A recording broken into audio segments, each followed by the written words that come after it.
大家好，我係 Candy，歡迎收聽 Candy 的深夜讀書會。你有冇試過明明唔係特別辛苦嘅一日，不過人就覺得好攰，個胃覺得好脹，心情亦都覺得有啲悶？好奇怪啊！我哋而家食嘢比以前方便好多，營養資訊亦都比以前多，不過好多人嘅身體反而冇比以前輕鬆。最近我睇咗《空腹力》呢一本書，佢有一個好顛覆，不過又令人忍唔住停唔到落嚟嘅觀點，就係有時候俾身體變得沉重嘅，唔一定係食得唔夠好，而係我哋幾乎從來冇真正空過。呢一本書吸引我嘅地方，唔係佢講斷食，亦都唔係佢要挑戰乜嘢流行健康法，而係佢將一件好簡單嘅事重新放翻喺我哋眼前。我哋係咪太習慣一直將嘢擺落去身體入面呢？早餐、午餐、下午茶、晚餐、宵夜，個肚未必真係餓噶，不過個嘴啦、情緒啦、習慣啦，一直推住我哋係咁食嘢。久而久之，我哋可能已經分唔清自己係真正需要，定係話只係停唔到落嚟。所以今日我想喺深夜讀書會，Candy 的深夜讀書會同你分享空腹力入面5個我覺得。所以喺今晚嘅深夜讀書會，我想同你分享空腹力入面5個我覺得好值得記住嘅觀點。佢唔一定係一本每一句都要全盤接受嘅書，反而係佢好適合提醒我哋重新睇一睇自己同埋食物以及身體之間嘅關係。第一個重點，好多時候我哋唔係食得太少，而係食得太多。呢一本書最核心嘅出發點，其實係非常反直覺。作者認為，現代人好多嘅唔舒服，唔一定係嚟自缺乏，反而可能係嚟自過量。唔係補唔夠，而係補太多；唔係太虛，反而係食得太飽。我覺得呢一個觀點之所以有趣，係因為佢真係好貼近現代，特別係香港人嘅生活。好多人成日都喺度食嘢，朝早匆匆忙忙食個早餐，中午就會食翻一餐好嘅去安慰自己，下晝開會攰咗又會飲翻杯咖啡，夜晚同朋友聚餐，翻屋企再食啲零食。表面上睇起上嚟只係照顧自己，不過身體可能一直處於好忙、好滿同埋好重嘅狀態。有時候我哋覺得嗰一種疲倦嘅感覺係因為休息唔夠，不過呢一本書提醒你，亦都有另一個可能，就係你身體一直冇停過，腸胃不停工作，代謝不停處理，成個人就好似一部冇真正休息過嘅機器咁。你唔係未食飽啊，係你留白太少啊。第二個重點，空腹或者係身體整理自己嘅時間。呢一本書入面一個我好中意嘅諗法係，空腹唔一定代表匱乏噶，佢亦都可能係代表一種整理。當身體冇一直收到新嘅食物，或者佢先至可以真正放下處理外來東西呢一件事，轉過頭去照顧自己。你可以將佢想象成一間房，如果每日一直都將你啲快遞搬入屋入面，個廳就算再大都會覺得亂噶。但如果有一日你唔再收件，你先至有空間去整理櫃桶，掉咗啲垃圾，或者係抹乾淨個台面。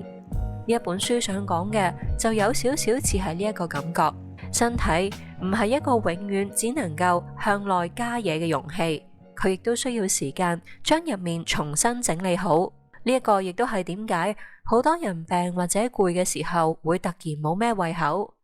以前我哋會覺得唔食嘢點得啊，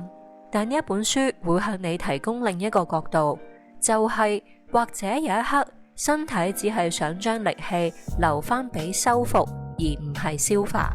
第三個重點就係重點唔係唔食，而係唔好係咁食。我覺得呢一本書最容易被誤會嘅地方，就係大家一聽到空腹就會即刻聯想到好極端，要忍耐或者係意志力嘅考驗。但其實佢真正想講嘅唔係苦行式咁唔食嘢，而係喺進食同進食之間會保持一啲距離。呢一個距離可能好細，不過就好重要啦。例如食少啲宵夜，夜晚早啲食完，早餐唔好一起身就即刻急住將好多嘢塞入個身體入面。